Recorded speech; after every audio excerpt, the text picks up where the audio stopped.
Bienvenidos un día más al debate de France 24. El presidente de Estados Unidos, Donald Trump, cumplió este lunes con la promesa que le hizo al dirigente de facto de Siria, Ahmed al-Sharaa, en Arabia Saudita el pasado 13 de mayo. A través de una orden ejecutiva ha levantado las sanciones al país después de 20 años. No serán todas, pues algunas de ellas necesitan otros procesos que la Casa Blanca ya busca agilizar. Vamos a conocer más a fondo este movimiento en el siguiente informe que han preparado nuestros compañeros de la redacción.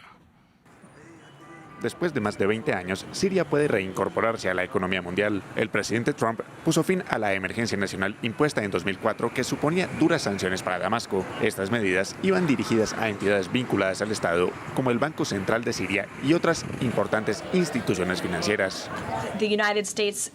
Esto es un esfuerzo por promover y apoyar el camino del país hacia la estabilidad y la paz. La orden eliminará las sanciones contra Siria, manteniendo las sanciones contra el expresidente Assad, sus asociados, los violadores de los derechos humanos, los traficantes de drogas, las personas vinculadas a actividades con armas químicas, el Estado Islámico y sus afiliados y los proxies iraníes. Damasco acogió con satisfacción la decisión. El ministro de Asuntos Exteriores del país dijo que marcaba un importante punto de inflexión y que se abren las puertas de la reconstrucción y el desarrollo. Todavía hay algunas sanciones en vigor, incluida la conocida como Ley César, introducida en 2019 por preocupaciones sobre los derechos humanos en Siria. Estados Unidos dijo que quiere que el país desgarrado por la guerra tenga éxito. Funcionarios de la Casa Blanca subrayaron que no quieren dictar cómo debería funcionar Siria. Por su parte, Israel afirmó que está abierto a establecer lazos diplomáticos con el gobierno de facto de al-Sharaa. Israel está interesado en ampliar el círculo de paz y normalización de los acuerdos de Abraham. Tenemos interés en añadir países como Siria y Líbano, nuestros vecinos, al círculo de paz y normalización, salvaguardando al mismo tiempo los intereses esenciales y de seguridad de Israel. Israel añadió que en cualquier conversación con Damasco mantendría el control de los Altos del Golán, territorio en el que el Estado de mayoría hebrea tiene presencia desde 1967. Pues con este movimiento surgen ahora varias preguntas. ¿Se adelanta Donald Trump sin haber visto resultados palpables de un cambio real en el país? ¿Hay detrás de este levantamiento una búsqueda también de beneficio económico, de un nuevo socio en la región? ¿Y qué papel juega Israel en todo esto?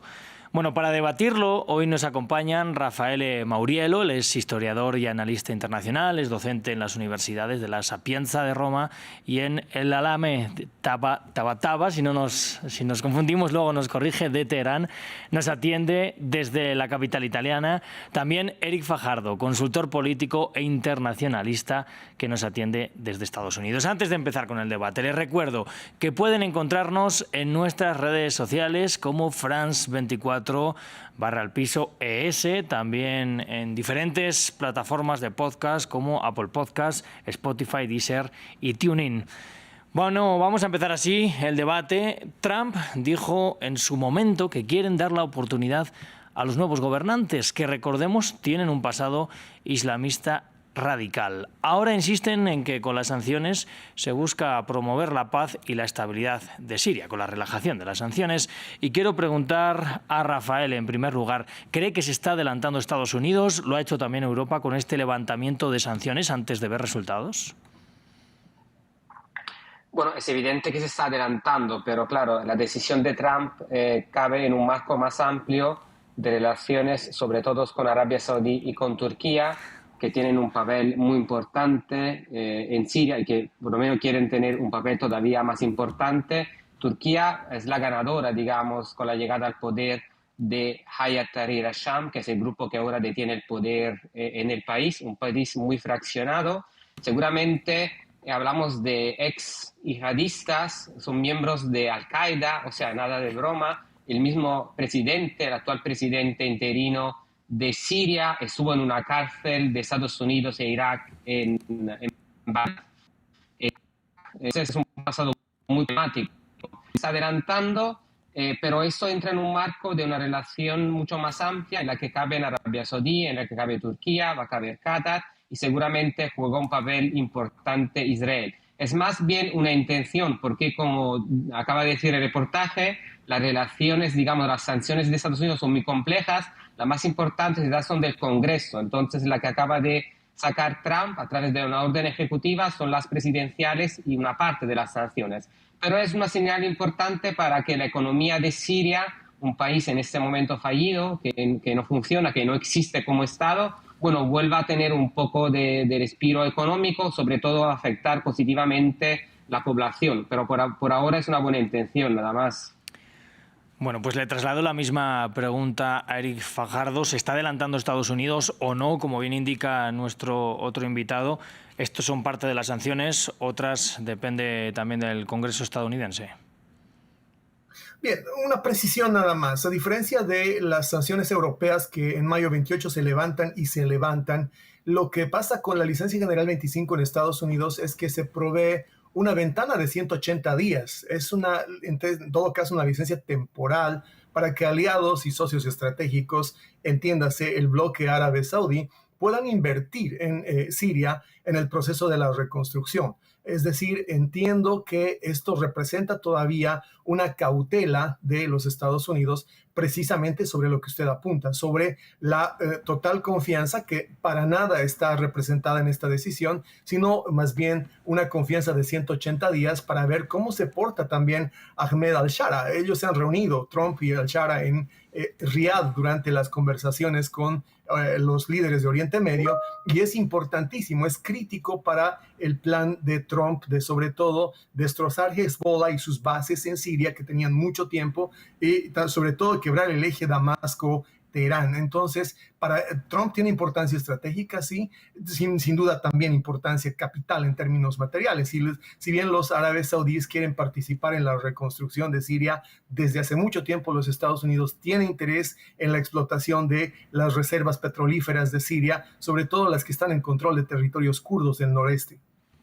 Pues Eric Fajardo, tomo el hilo de esto último que nos indica, los intereses económicos que puede haber también detrás de esta relajación de sanciones, de algunas de ellas. El ministro de Exteriores sirio ha dicho que se abren puertas tan esperadas para la reconstrucción y el desarrollo, así como la rehabilitación de infraestructura vital.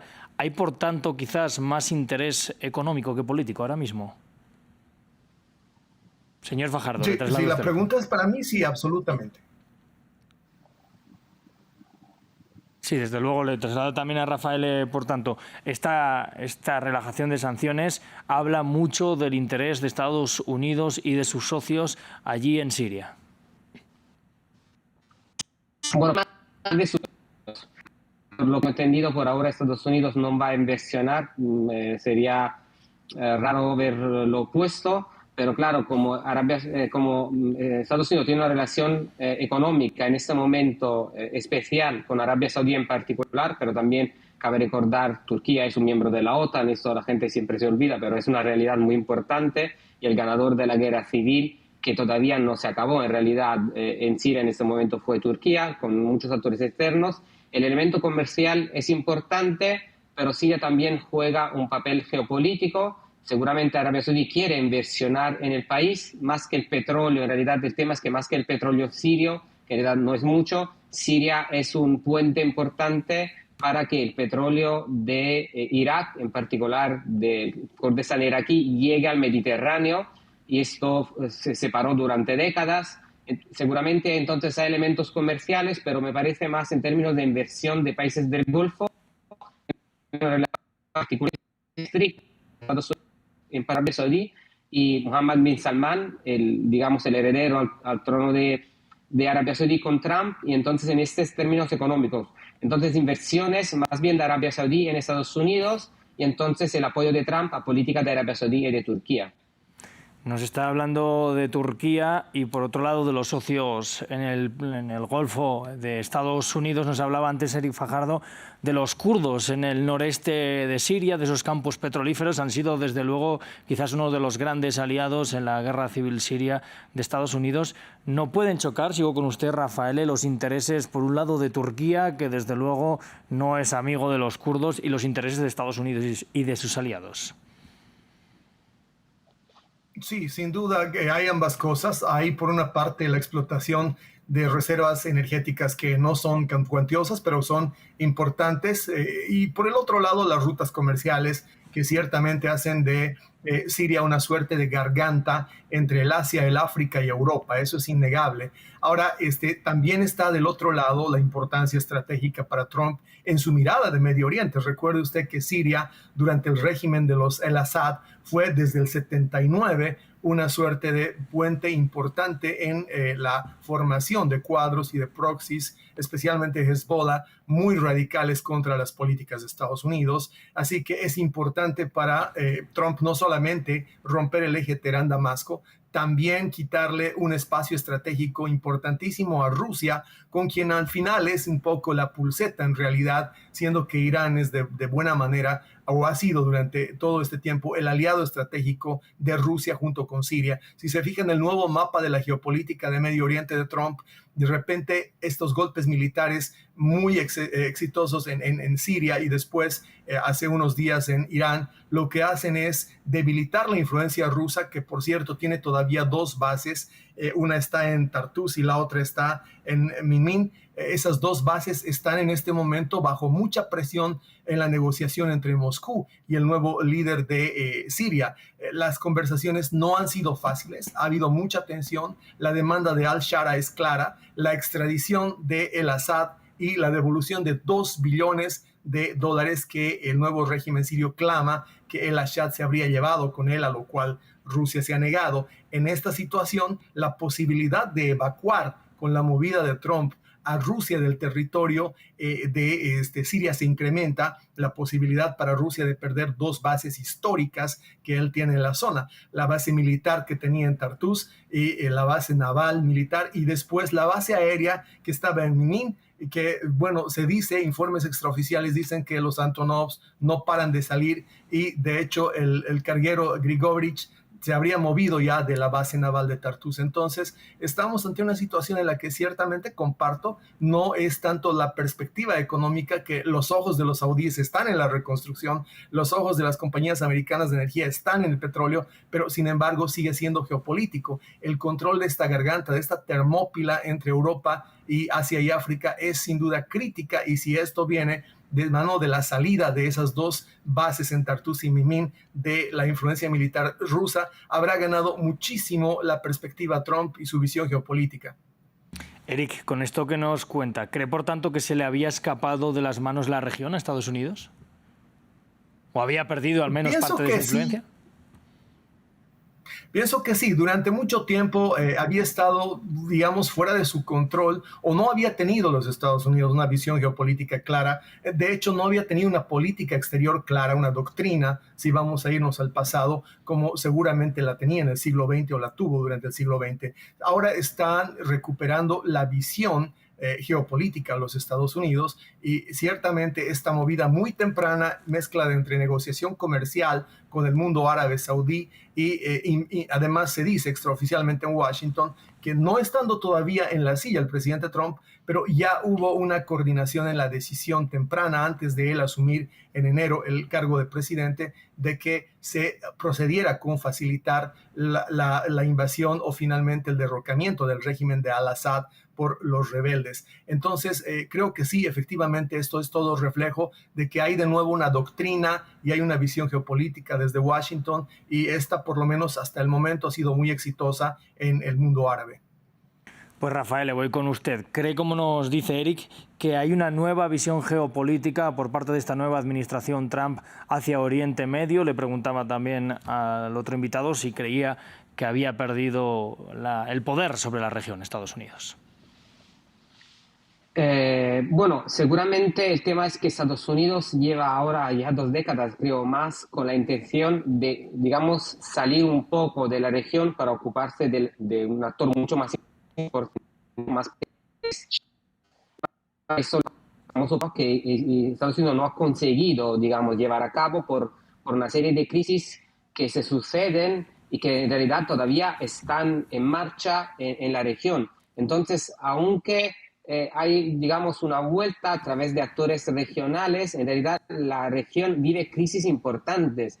O sea, tenemos que recordar a quien nos escucha que Siria hasta la fecha es un estado fallido, Líbano lo mismo. En ese momento se está llevando a cabo lo que los actores, digamos, las instituciones que se ocupan del tema y los expertos definen como un genocidio en Gaza. Acabamos de tener una guerra de 12 días directa entre Irán y Israel, donde Irán atacó con misiles balísticos respondiendo al ataque de Israel, Tel Aviv. Quiero decir, la región vive momentos particulares. Entonces, yo creo que es más una intención la que tiene Trump, en particular a través de su relación especial, más que con Israel, hoy con países del Golfo, en particular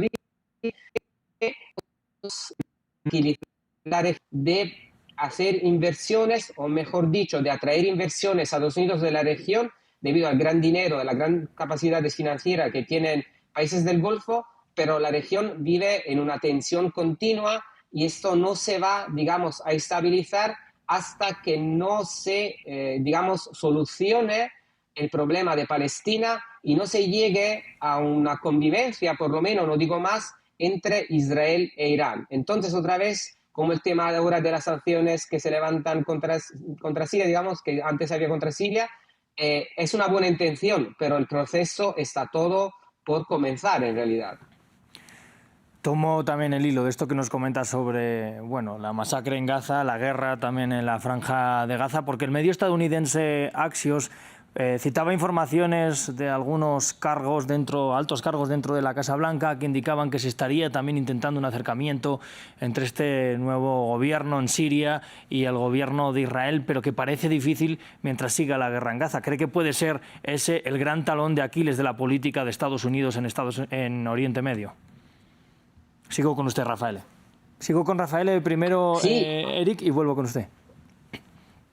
Sí, o sea, es evidente que ahí el problema sigue siendo Palestina, el problema sigue siendo, digamos, la posición, sobre todo en los últimos, como hemos visto, en los últimos 2 años de Israel, que en ese momento prácticamente lleva una guerra con Irán, con Yemen, con Líbano, y el problema de los altos del Golán, quiere decir. Y otra vez, cabe recordar que han llegado al poder en Siria ex yihadistas, quiero decir, lo repito, la situación no es nada, digamos, prometedora, aunque es importante actuar de forma proactiva, como en parte está intentando hacer Trump, pero digamos que hay problemas muy complejos que llevamos décadas sin que se solucionen y también en ese sentido lo que recientemente es más bien, por ejemplo, la relación de Irán con algunos países del Golfo y en particular Arabia Saudí, donde no quiero decir que ahora se han vuelto amigos, pero eso lo hemos visto recientemente,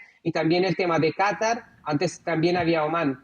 Pero en esto hay que actuar de forma más activa, lo está haciendo Estados Unidos, y para mí, que además soy un ciudadano italiano europeo, aquí el actor que falla completamente es la Unión Europea. Claro, nos encontramos en un momento donde hay una guerra en Ucrania con Rusia, pero quiero decir que hay que actuar más en un momento de grande crisis donde uno de los problemas también lo encontramos, si no el principal, seguramente uno de los principales en la crisis de Gaza, en la crisis de Palestina y en el gobierno de Netanyahu. Pues Eric, ahora sí voy con usted. ¿Puede ser, por tanto, el gran talón de Aquiles de Estados Unidos en Oriente Medio la guerra en Gaza, la masacre en Gaza y el apoyo al gobierno de Netanyahu, como dice nuestro invitado? Estados Unidos tiene seguramente, lo ha expresado el presidente Trump, una visión sobre lo que ya viene a ser la reconstrucción en Gaza. Lo que en realidad estamos viendo acá son acercamientos superando una diferencia histórica con Siria. La diferencia con Israel viene del 48, de la fundación misma del Estado sionista. Hay un acercamiento, sin embargo, notable, debo decir, más allá de la enorme desconfianza que comparto, existe entre ambos países. En mayo se han reabierto conversaciones oficiales, eso no existió por décadas entre Siria e Israel. Y por otro lado, bueno, está abierta la agenda, la discusión de las alturas del Golán, por una parte, y por otra han habido expresiones del mismo al-Shara de agradecimiento a Israel por la intervención contra Hezbollah en el marco de precisamente estas acciones bélicas de los últimos meses. Creo que estamos ante la posibilidad de que haya un acercamiento entre Israel y Siria, pero no creo que la política de la administración Trump en la zona dependa de aquello. Como lo ha dicho usted muy bien y quiero resaltar otra vez, esta es una ventana de 180 días, esta es una pausa de 180 días en las sanciones. La licencia general 25 no abre el brazo completamente, eso lo ha hecho más bien Europa en mayo al otorgarle el levantamiento de sanciones a Siria. Yo creo que estamos en la perspectiva de un tanteo de la situación de Donald Trump. No se ha adelantado desde mi punto de vista, está midiendo, sabe quién es Al-Shara, estaba en la lista de los más buscados y había 10 millones por información que dé con su captura solamente. Así que vamos a ver cómo avanza esto, pero la respuesta es no creo que la visión geopolítica en este lado del mundo, la administración Trump, dependa mucho del éxito o fracaso de la conversación que sí la hay entre Siria e Israel. Bueno, pues aprovecho que volvemos a las propias sanciones en sí y quiero leer algo que ha dicho el subsecretario interino de Terrorismo e Inteligencia, Brad Smith, de Estados Unidos, por supuesto. Ha dicho: las sanciones limitaron la capacidad de Assad de librar una guerra contra su propio pueblo y de frustrar los esfuerzos de sus compinches por enriquecerse a expensas del país y de su pueblo. Voy a ir con Rafael. ¿No parece quizás esta afirmación contradecir las razones por las que han apoyado la llegada de un nuevo gobierno? Porque lo han apoyado precisamente porque al-Assad todavía seguía, al menos, bueno, pues no sé si masacrando, pero desde luego gobernando con mano de hierro una Siria por la que muchos tuvieron que huir, además. Sí, el problema, lo repito, es que el tema es que Siria es un estado fallido. Uno de los problemas que hubo, porque al principio, cuando eso, es que claro, hay que recordar que empezó en 2011, bueno, hay toda una historia anterior, pero concretamente con la temporada de las famosas primaveras no árabes, quiero decir, hubo un comienzo de protestas legítimas por parte de la población siria. Yo estuve varias veces en la Siria de Al-Assad, una dictadura con una definición de diccionario, vamos, digamos, de manual, pero el tema es que, claro, cuando estas protestas ya inmediatamente, también con influencias exteriores de Arabia Saudí, de Qatar, de Turquía, de Irán, cada actor buscando volver en frente regional, ya cualquier alternativa que se proponía a Al-Assad era hasta peor de Al-Assad. Ahora nos olvidamos de eso, pero hay que recordar que Siria, gran parte del territorio de Siria fue con parte del territorio de Irak, del famoso Estado Islámico, donde en un momento esto fue bastante tremendo a nivel local y a nivel internacional. Y el problema hasta la fecha radica precisamente en la falta de alternativa. En ese momento...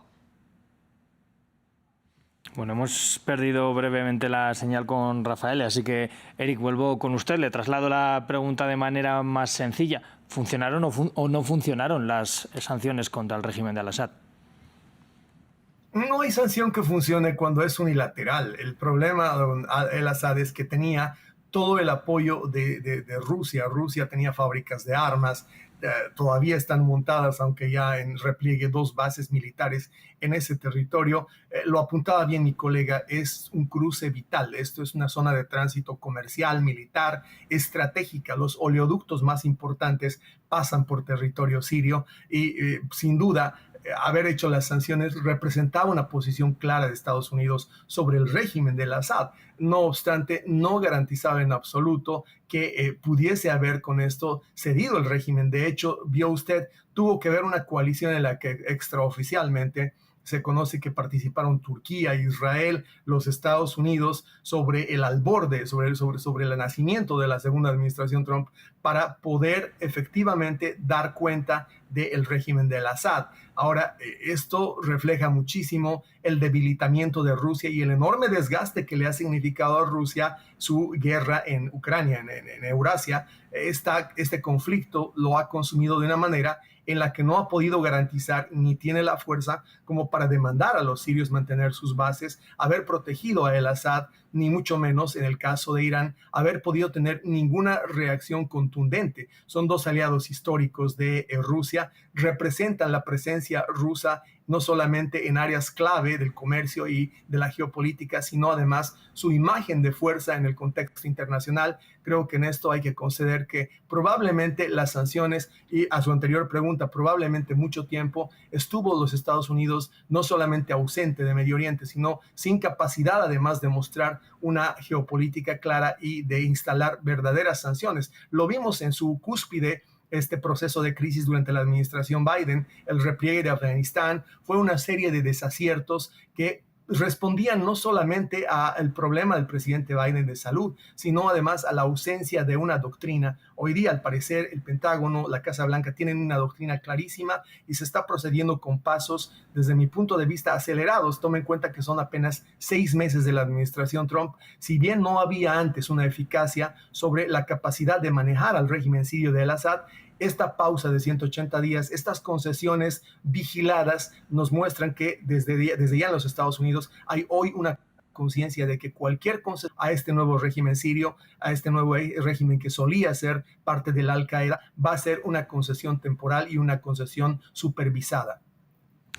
Pues Rafael, ¿ve también la intención temporal de Estados Unidos con estas sanciones? Vamos a ver de momento qué es lo que pasa, y también ese posible mensaje a Rusia de decir, nosotros aquí seguimos teniendo mayor poder del que habéis podido tener ustedes o vosotros en este momento. Bueno, efectivamente la tomada del poder por parte de Hayat Tahrir al-Sham, apoyado por Turquía, ha sido, digamos, un derrumbe, digamos, para Rusia. Eso es evidente. Recordamos que, digamos, la presencia de Rusia en Siria le permite todavía, esto está poco claro si todavía va a seguir con eso, con una presencia en el Mediterráneo, y es el único punto que Rusia ha tenido históricamente a través de una relación especial con Siria. No sabemos cómo va a acabar eso. Aquí es importante. Turquía tiene una relación polar con Rusia, problemática, pero también de colaboración en algunos ámbitos.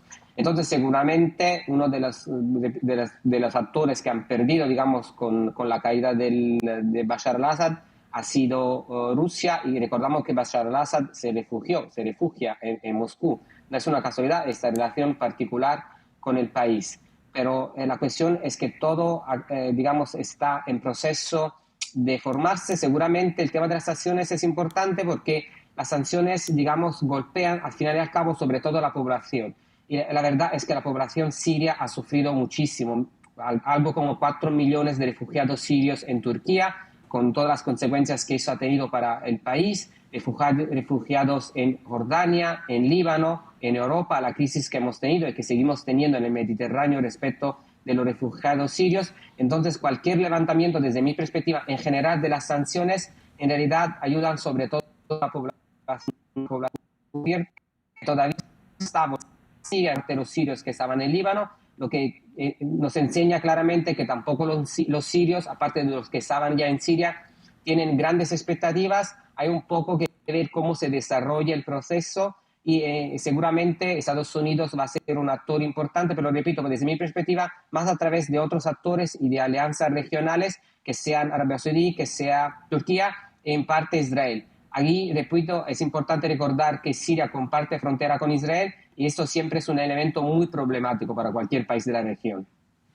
Bueno, pues voy ahora con Eric y quiero abrir ya este capítulo de las sanciones también para los últimos minutos respecto a la Unión Europea. Nos hablaba Rafael de esos en torno a 4 millones, probablemente no sea una cifra exacta, pero sí aproximada, de refugiados sirios que fueron hacia Europa. Si hablamos de que Estados Unidos busca volver a tener importancia en la región, ¿busca la Unión Europea simplemente que algunos de esos refugiados vuelvan, bajar esa presión migratoria en un momento, además, en el que especialmente las extremas derechas están apretando en contra de la migración?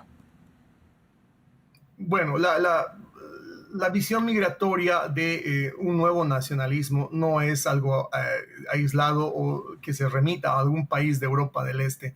En Holanda, muchos de los nuevos gobernantes del periodo de los últimos 2 años, electos en los últimos 2 años, han tenido seguramente en su agenda, y lo tienen todavía, el tema de la seguridad fronteriza.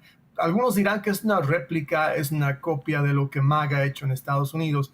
Pienso que hay una preocupación general en el mundo occidental. Pienso que de por sí ha empezado a calar la idea de Douglas Murray de que hay una guerra cultural, y muchos nacionalismos están rebrotando. Estoy viendo que después de un periodo largo de la tutela, de la custodia de Bruselas sobre la política en Europa, hay un emerger de nuevos liderazgos nacionalistas. No voy a entrar en la disquisición de extrema derecha o no, me parece que es un concepto discutible, pero definitivamente hay nacionalismos emergentes cuya agenda está centrada en el tema de la migración. No sé si eso represente un intento de retornar refugiados de Siria o de cualquier otro país de Oriente Medio a su tierra. De hecho, la presencia de migrantes y la diáspora, digámoslo así, la diáspora árabe en Europa es vigorosa. Yo creo que es un poco tarde para pensar en retornar refugiados. La política de puertas abiertas de Europa